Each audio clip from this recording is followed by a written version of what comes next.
Evening, all. Welcome to another podcast. And our guest this week is a local legend in terms of broadcasting, in terms of playing live with a variety of bands. He even finds time to do a bit of football coaching uh, in that he can't sleep and he needs to fill up the 24 hours. So, as was said on the day of his wedding, Johnny Hero, what a guy. Oh, very good. I remember that well. Yeah, That was a good day. that was a smashing day. Yeah. It was a big wedding, but Yeah. the crack was great. It was. And somebody said to me, "Are you going to speak?" And I said, "Yeah, somebody has asked me to speak." "Oh, right." And then somebody else says, "You're not speaking, are you?" Funny, I was trying to tell someone quite recently about the speech that you made, and it had a whole series of. It was like Jose Mourinho would have been here, only such and such, and Yes. Jerry Adams would have. But I couldn't remember the punchlines, Yeah. But it was very funny, very funny. The entire John Hume fan club would have been here, except there's no telephone box in the room. But, or so it went. A lot of those things are movable feasts. Yeah. You put in the person depending on where it is you're speaking. Aye. You know. No, I remember, but that was a good day. It was smashing, really Yeah. was. It's like I was doing. Do you remember when I did breakfast with Richard when we were at downtown? I do. I used to do term time. So I would take the summer off and I would just do road shows. Yeah. But if somebody was off of the mainline presenters, they would wheel me in to do the program. So I'm doing one of these programs and there's a quiz. And this woman, it was one of these ones you could quit at any stage. But if you ran Monday through Friday, you got a big prize Aye. on a Friday. So this wee woman had gone right through and she'd won the big prize. And it took me to Thursday to get her to call me Ivan. She kept calling me Mr. Martin. So, as you know, people think that when you're on the radio and you're given prizes, people enter for the prizes. They don't. They enter so they can say at the end, "Could I say hello to some people, Yes, that's Johnny?" it, yeah, Right? yeah. Right. So she says to me, "Could I say hello to some people?" "Certainly, go ahead." She said, "I'd like to say hello to my husband, Jack, who drives a lorry for McLaughlin Harvey's, and he always has you on in the cab." I said, "Right, that's fine. And I would also like to say hello to my 8 children." And I said, "You have 8 children?" "I have indeed." I says, "That's brilliant. What are they?" "Oh, they're all Catholics like myself." So I'm sure you have a Oh, listen, there's fond of as- those as you know, stories. it's one of those I've been threatening, and I'm sure you have in your head been threatening to write a book about radio, even just Yeah. radio. Well, I am writing one Oh, yeah, I actually. better get mine out now then. No, but it's not about me. Uh, It's about Downtown Radio, which will be 50 years old in 2026. And I have been prevailed upon by our mutual friend, John Rossborough, yes, to do a book. brilliant.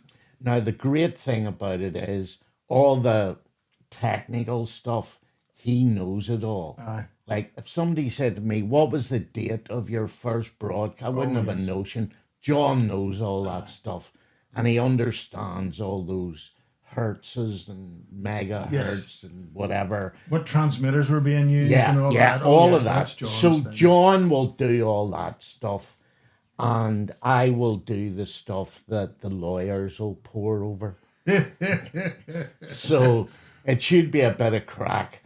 Um, can we go back to when you first got into radio and what's the story there? um, well, I was doing discos and all. The way you all start doing discos and club work, I was doing well at it. And then Arlinda rang me and says, I applied for a job for us. I says, what is it? She says, there was a thing on CFAX. There was a radio station in Monaghan looking for presenters. Remember, it CFAX? And she, Remember CFAX? Yeah. So I says, you kidding? So we went down and had a word with the guy, and he gave me a show and he gave Linda a show, one show a week. I did that for a year or two and loved it. Absolutely loved it. And there was no money in it. No. You had to travel to Monaghan, do a 4-hour show and travel home. But it was brilliant. But of course, then there was no playlist or anything. I brought my Disco boxes of box. records, my disco box, and just played what I wanted. And it was people on the phone, play this, play that. Oh, it was brilliant. So that was me. I had the bug for it. And then it was closed down. All the pirates were closed down late 80s. And I then wrote the Downtime. JR, sitting talking to JR. And he was, what kind of show had you in mind? And I says, well, I'd like to do a local show, just playing all the local bands, the up and coming stuff that doesn't get played. And he was like, we don't have an opening at the minute, but I'll get in touch. So it was long time after that, it was 6 or 7 months, JR phoned, says, I have a show for you. It's only an hour a week, do you want it? And I said, what? And he took his arm off for it. And that was me, that was 1990. And gradually, I must have been doing something right, because after a few months, he says, there's a Friday night slot going as well, do you want that? And then there's a Sunday night, do you want that as well? So so then I was doing 3 nights. Mm-hmm. And then I think about 94, John Daly left the mid-morning show and they put me in. And luckily it worked. But it was great. I loved it. Always loved it. People always say to me, how do you get a chance? Nobody can get a chance. And I always say, you can get a chance. The thing is, you have to take it. Yeah. You have to be primed and ready to do it. And if you don't love it, do something else. Yeah. I mean, I've shortened that thing about I wrote to Downtown. Yeah. It was many, many letters to Downtown and demo tapes. Yeah. And basically torturing him. I think he gave me a chance to make a pilot show just to shut me up. Mm. But I remember going in because I had in my head, I'm going to do this John Peel type show, indie and everything. And the first thing JR gave me was traffic and travel to read and read a news report. Yeah. And then he asked me about country music, and he says, John says, I just want to get a grasp of how much you know and what you're good at. Yeah. So and then no better training. No. When I went, they said to me, it's conditional on you going through this training course with JR. Yeah. And I mean, he's a natural. He just knows it, right? He knows radio. Yeah. But he knows how to teach people to do radio. Listen, I used to hit it about 5 minutes before the end of your show. The phone would go in the studio and JR be on. Johnny, a word when you're finished. And I'm like, oh. Word in the ear. It's like getting pulled into the headmaster's office. And you would go in and he would have a skim tape of everything you said. Yeah. And just take you through it. Now, it was painful to do.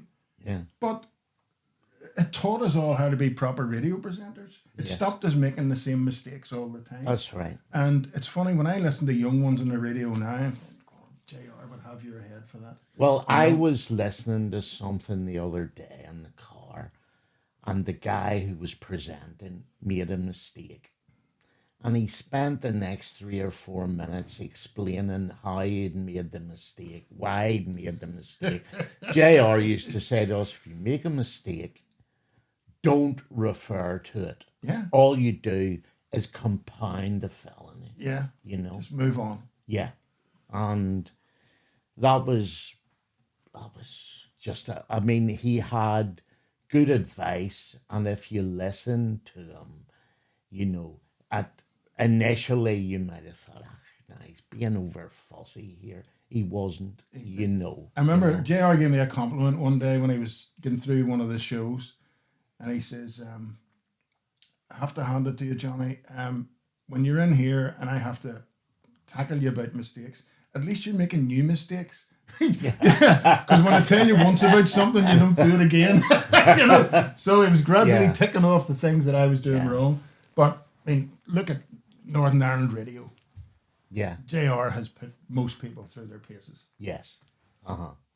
And also when you're broadcasting and you're going on about something, in my head flashes JR's voice saying, just transmit one idea in each link. Yes.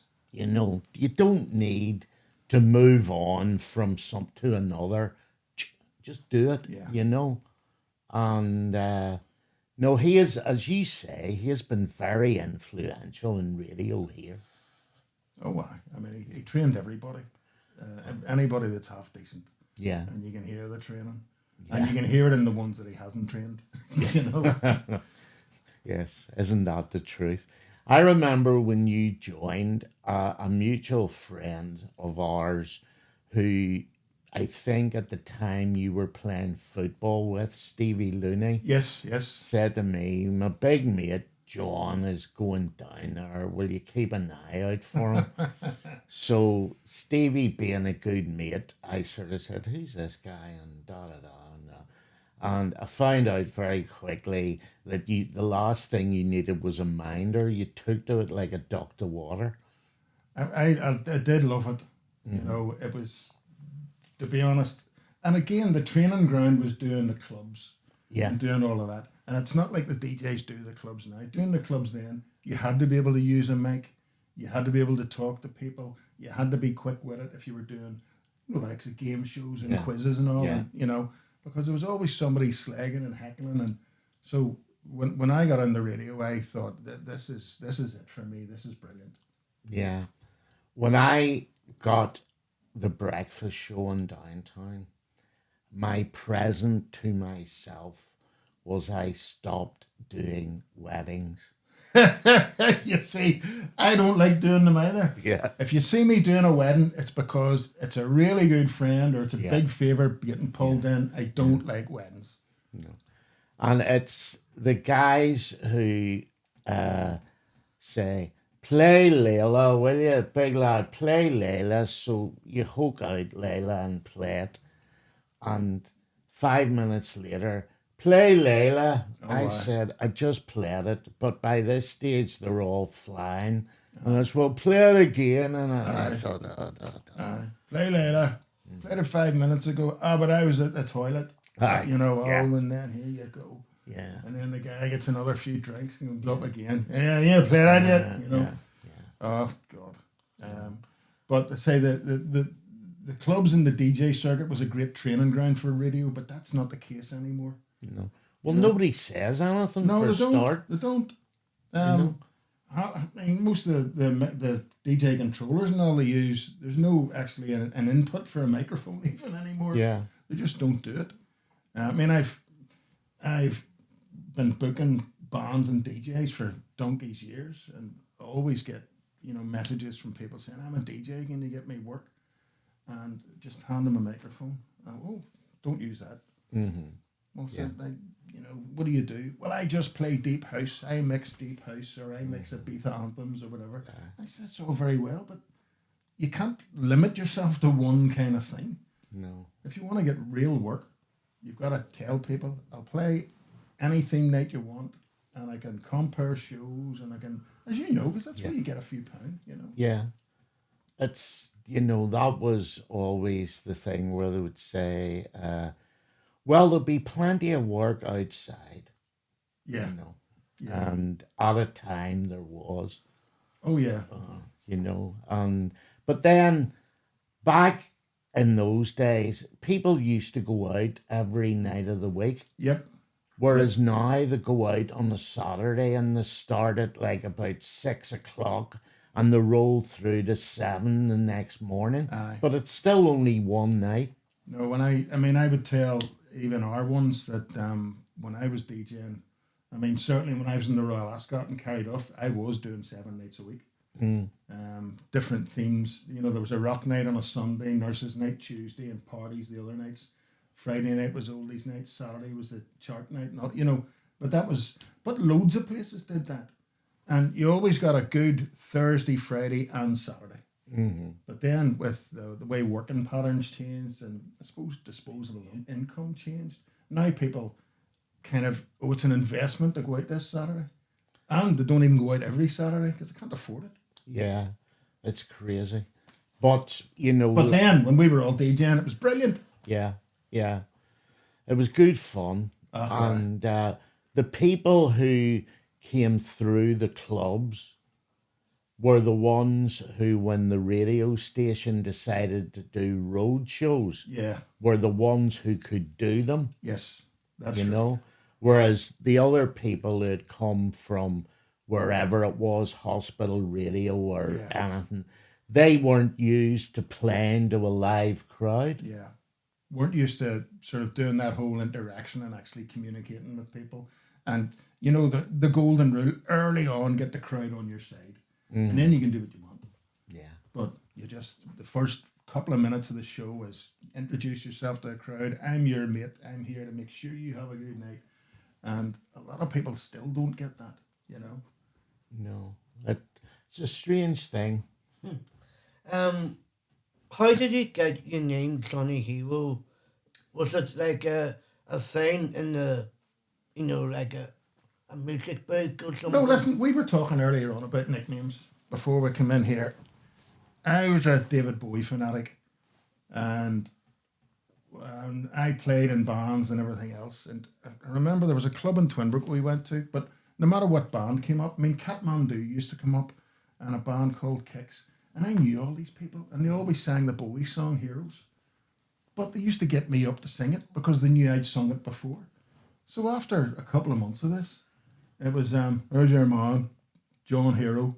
So it was John Hero, John Hero. And then when I started playing gigs, one of the clubs had a poster up, Johnny Hero. It was a guy called Hugh Wilkinson, and I could choke him.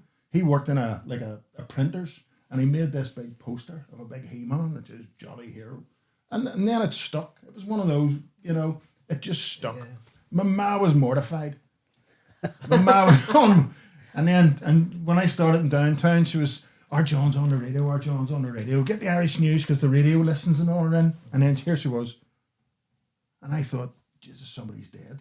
She says, what's this? This is what? And I looked and it said, downtown 9 o'clock or whatever it was, Johnny Hero. She says, why are you using that name? But again, I'd done going to downtown. And when I spoke to JR, and he says, we're going to put you down as Johnny Hero. I says, no, don't. He says, no, listen, you've kind of made a name in the clubs and all using that, so we're using it. Yeah. So that was just, It's a good show, busy name. It is, but even I get embarrassed sometimes, because you can picture like Belfast people, Johnny Hero, who the hell does he think he is? That kind of thing. Yeah. But it was a slagging that stuck. It's not as if a sat and made it up. No. Interesting. Because you know how many cat names now, it's all different names. But I'm sure that your name now, not just a popular name, but it's like, you see when it comes to any radio shows, you just get away with it. Really? Yeah. No, it's a handy selling point, But Johnny Hero running around the 60s, it's a bit, maybe in the 20s it sounded all right, but again, But then the radio thing has been class. look at the number of people who are running around who are now in their 60s. Look at the number of artists who are even in their 80s. Yeah. Lionel Richie, 75 last week, Aye. and still dancing on the ceiling. Yeah. Debbie Harry was here last week. What's she, 70? 79 in November, you know. That's amazing. Still doing it. But it's funny, we're talking about, I mean, at my age, still out doing club nights and still doing this and doing that. By rights, I shouldn't be doing it because there should be far too many young ones better at it. But there's not. Only because, again, they're brilliant at mixing and brilliant at playing their kind of music, but they can't go out and do what we would call a show. Yeah. You know? And thank God I'm still getting work. I did a show in Derry. Yeah. The place, I arrived early because I knew there was a dressing room with a TV and I wanted to watch Match of the Day before I went on. So I arrived and it's house full, notices on the door, and I said to the bouncer, "What's the crack of you?" He says, "Look, that's been up since 7:30. Kidding. He said, "It's rammed in there." He said, "And between you and me," he said, "it's normally free in and they're charging a fiver tonight."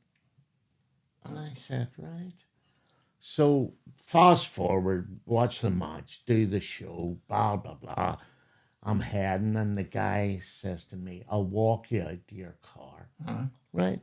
So out we go. He says to me, "There's boys in Derry can do that." I said, "Well, why aren't they?" Yeah. You know, and that's you're saying that. Yeah. You know. No, you get this all the time. It's like people will ring me and say they want you to do a big birthday party or host a function or whatever else, and I tell them a price. Whoa, that's dear because there's a weekend of paper does that for £50.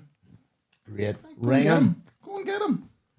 And I've actually had 2 calls in my life where people come back and says, "I just wanted to ring you and tell you we got the cheaper guy, and the night was a disaster."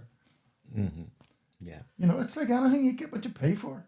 I mean, you're not buying me for 2 hours or 4 hours or whatever it is. You're buying the years of experience behind it, the knowledge of how to deal with your crowd, how to make sure everybody goes home saying they had a great night. And you know what I mean? There's few and far between that can do that. Yeah. Knowing when to play house music or when to play ABBA. Yes, just knowing that, you know, you're doing research as soon as you walk in. What kind of crowd's this? What kind of age group? What can we get away with? Do we need to play chart stuff? I think we do. There's some teenagers over there. There's some older ones there. And again, after years on the circuit, you get to know people. You know, oh, there's those guys that like Oasis and the Stone Roses and all. They love a wee indie section, things like that. And that's only the music bit of it. The other bit is getting up and being able to speak to people and have a bit of crack and make people laugh and whatever else, you know. And unfortunately, it's a damn art. It really is. Yeah. And plus, that's what people want too. Like a wee bit of laughter, a wee bit of fun, but also it means something to them. Yeah, exactly. Because, James, now, because if you go to most club nights now, it's a DJ standing mixing, and the music might be great, and the mixing technically is brilliant. The transitions are class, and there's looping and all kinds. I love that. But you could, yeah, it's great, but there's nothing else. There's no, you know, there's just no entertainment. I mean, you can do that in a house and just play the tape. You know what I mean? Yeah, it's always nice when you see a band name Yes. and you just want to have fun or maybe dance and stuff. But it's the same thing when you were playing in your band, you know, having fun. Yeah, well, I mean, even You know. in Glam Slam, the whole, the main part of it, the whole ethos is have a good time. We're here to have fun. We might look ridiculous, and we run around like idiots, and people will go, "Oh, look at the state of those guys." But it's always good fun, and you'll be up dancing on the tables by the end of the night, along with us. You know, that kind of thing. I mean, we're not there to pose and preen and look good. They're there to have a laugh. You have to throw yourself into it with a band like Glam Slam, don't Oh, you? you do, but it's funny. I find like when I put the big red wig on, it's like walking over the white line, the football pitch. That's your That's your glam slam persona now. Yeah. Put the wig on and the suit, and then you're out. And you could be sitting backstage, you could be down of the flu, you could be in bad form, you could be like, oh, but once you put the gear on, it's like, right, I'm this person now. I'm that agent that runs about. And funny, the rest of the band would tell you that as well. It's a great release. Anything annoying you, you forget about it. So for the 2 hours on stage, you're just there having fun. And I'll go to watch loads of bands, and you'll see bands who are technically brilliant, musically perfect, but I'm watching their faces, and some of them are like, you see, that kills it for me. Whereas if I look up and see a band, I don't care if they're making mistakes or whatever. See if they're having a laugh. I'm going to have a laugh. It's infectious. It's what you have to do. You see, when you're meeting new people and not just going into DJ work and stuff, but of going into like a band or maybe acting or something, what can you give to them? What do you mean, James? What? So I mean, like from younger folk, say, what can you give out to them? Like like what advice can you give them? Well, I no matter what you're getting into, you have to love it, because if you're trying to sell it and you don't love it, it's not going to work. It's people can spot a phony. I think. You can, there's pretenders out there saying, "Oh, I want to be a DJ," and we can tell them a mile off. It's love the thing you're doing, and then, but again, when you're out, just picture yourself in the audience. What do you want to hear? What do you want the guys on stage to do for you? That's the way I always look at it. I'd be sitting there with a pint, wanting to be entertained, and you've always got to. I always look out for couples who are kind of out, just the two of them, and maybe not an awful lot to talk about. You see this all the time, and I say, well, let's give all these ones something to talk about. Look at that agent. Did you hear what he said there? Did you see what he did? So just give the people something to talk about, and they'll be going home, and the next day saying, God, remember that last night? Dopey things. I mean, that's why from the early days in Glam Slam, we used pyrotechnics and fireworks and smoke and all kinds of stuff. We had 2 drummers. Nobody had 2 drummers. We did all of this just to get the thing talked about. And that's it. So if you, again, carving a reputation, whether it's a DJ, actor, I don't care if you're calling bingo, just do it so that people remember how you did it. Yeah. You know?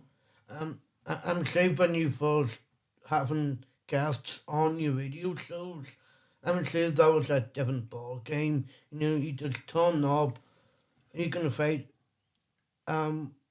anybody on, but you want to have someone who doesn't even knows you and talk to you on the radio. Oh, yeah. You know. I mean, I'll tell you, I remember when the downtown thing, when you and Richard, remember coming down one morning and my dad sitting and the radio was on. He says, Mere to hear these 2 idiots. He was talking about you and Richard. Now, he meant that in the Nicest kindest possible. way. Well, no, he did. He says, these 2 idiots. And he's sitting going, here, listen. Now, the thing from my dad was, it wasn't anybody from England trying to talk about here. It was 2 local guys on the radio, and you were having a bit of crack. And my dad thought this was the best thing in the world, and easily identified with. He said he was kind of right. That's our radio station now, And I never forgot that, never. And I thought, if you're going to do the radio, just talk to the people that are there, that are listening.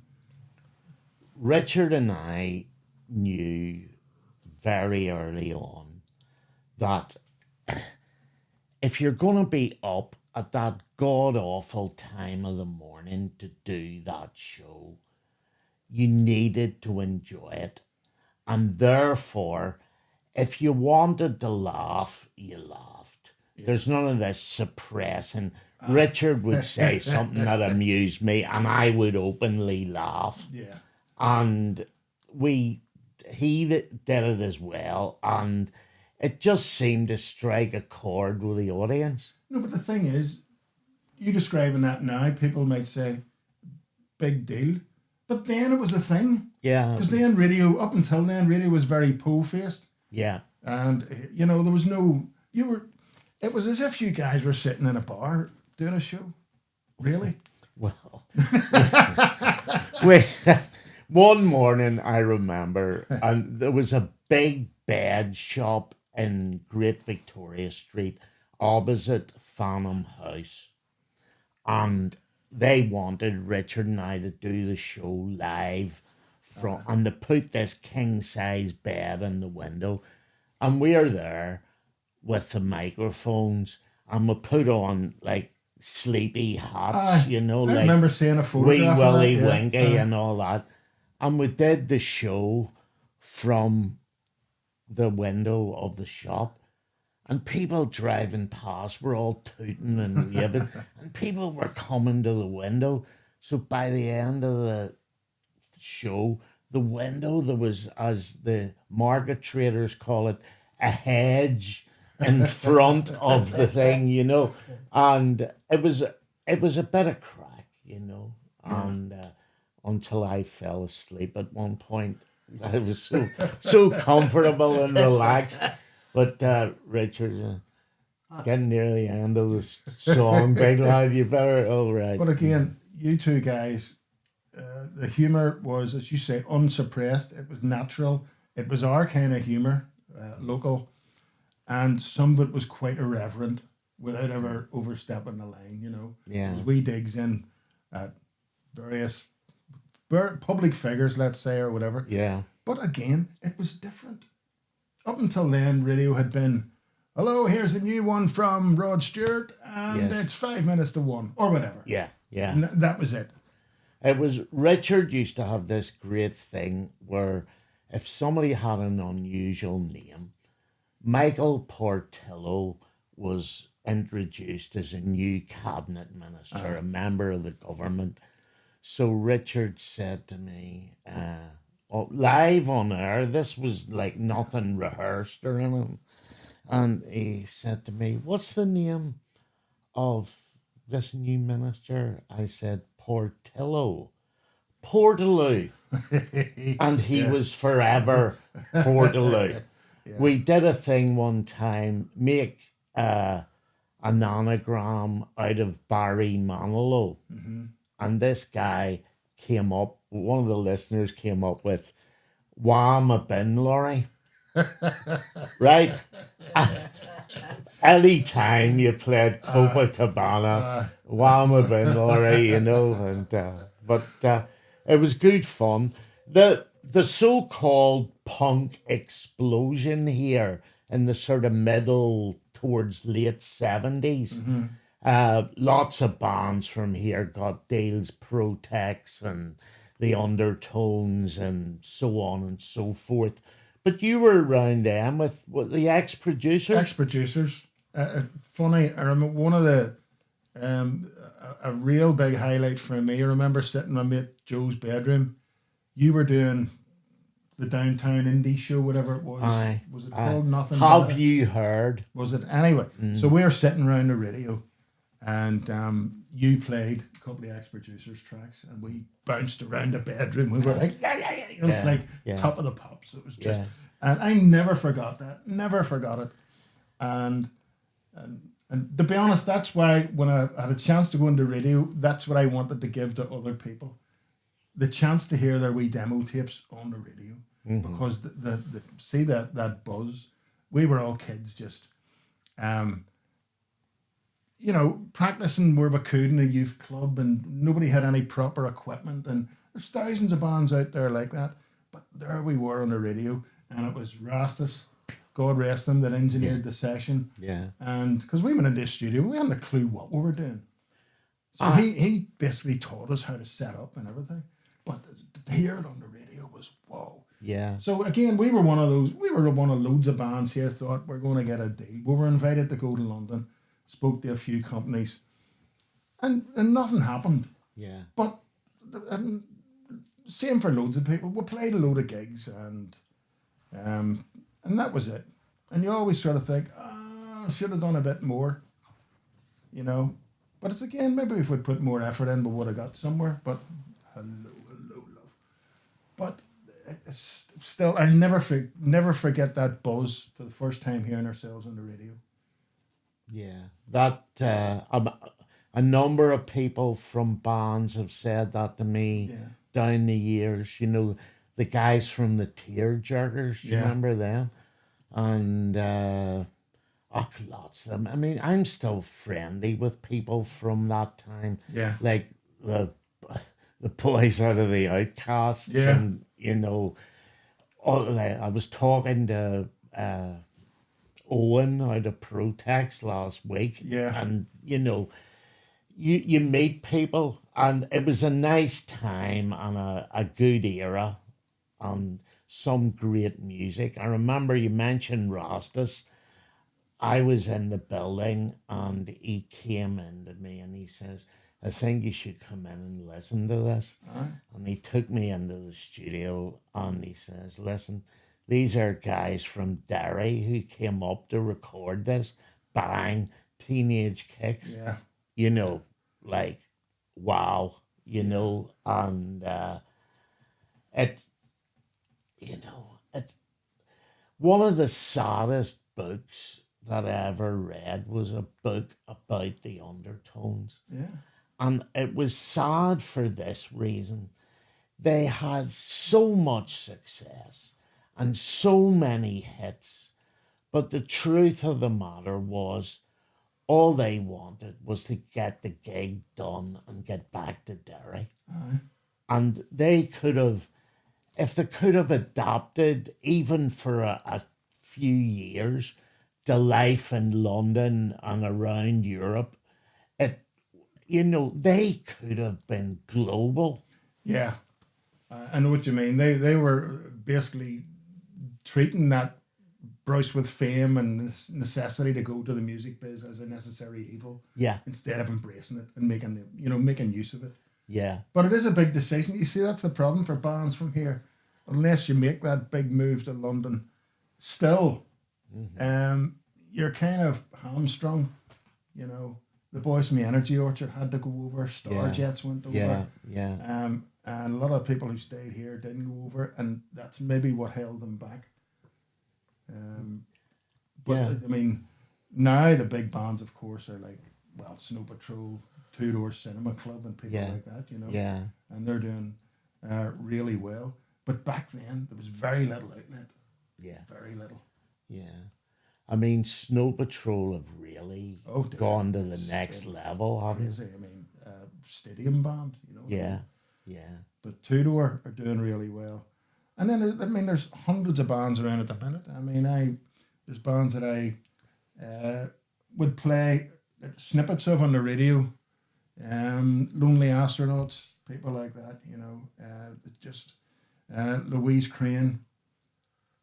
You're never going to hear them on mainstream radio. I try and play bits and pieces and plug their stuff on social media, but there are some brilliant bands running around here. Because I would go around and take photographs. I love my photography, so I'd go and just take photos of bands, and I'm sure because I'd go up to them at the end of the night and go, "There's a memory card for you," and they're looking, going, "Who the hell are you?" yeah. No, I just like taking photos. There you go. There's some. Don't worry, I am a big fan, but I do love you. I'm not a Yeah. stalker. No, because for a lot of bands, getting someone to take photos, proper photos, is an expense that they can't, they can't spare the money for. So I'll do that quite often. Oh, what's your favourite stadium to play with your band? We've done. I love the Ulster Hall and the waterfront, and we've done most big venues, but the Ulster Hall is hard to beat. I mean, let's face it, the Ulster Hall is unique in that when it was designed for its acoustics, and it was designed to be a hall for people to perform in. None of these other places were. I mean, the waterfront acoustically is awful. You see the waterfront coming on the phone now, but it is. It's hard to get a good sound in it. There's all these flat surfaces facing you. You know, the edge of the balconies and all. It's rubbish for sound. Whereas the Ulster Hall is perfect. And it's just the crowd are there. You can see the whites of their eyes, and you can feel the reaction. The Ulster Hall is brilliant, and I've seen some of my favorite bands in there. So it's like every time I walk out on it, it's like, whoa, the Clash played on this. Mm-hmm. Led Zeppelin played here. Yeah. Tony Bennett stood here. You know, Yeah. I've all that gone through my head. That was the first Lovely. place that Zeppelin played, Stairway to That's Heaven. right. That's right. You know, Aye. amazing. I mean, we could do another 5 podcasts talking about the Ulster Hall and Oh, aye. bands who have played there and so on. Sadly, the old enemy time Aye. has beaten us. So, what do we have to say, James? Thank you so much for coming on. It was really nice to have a conversation. Good to catch up with you, James. Sorry. I know that was coming at some point. Yeah. Your Yeah. Majesty. Yeah. So there we are, another Ivan and James Martin podcast. Lovely to have Johnny Hero with us here today. It's like having a member of your extended family in. So I enjoyed it, and hopefully the rest of you did too. Thank you.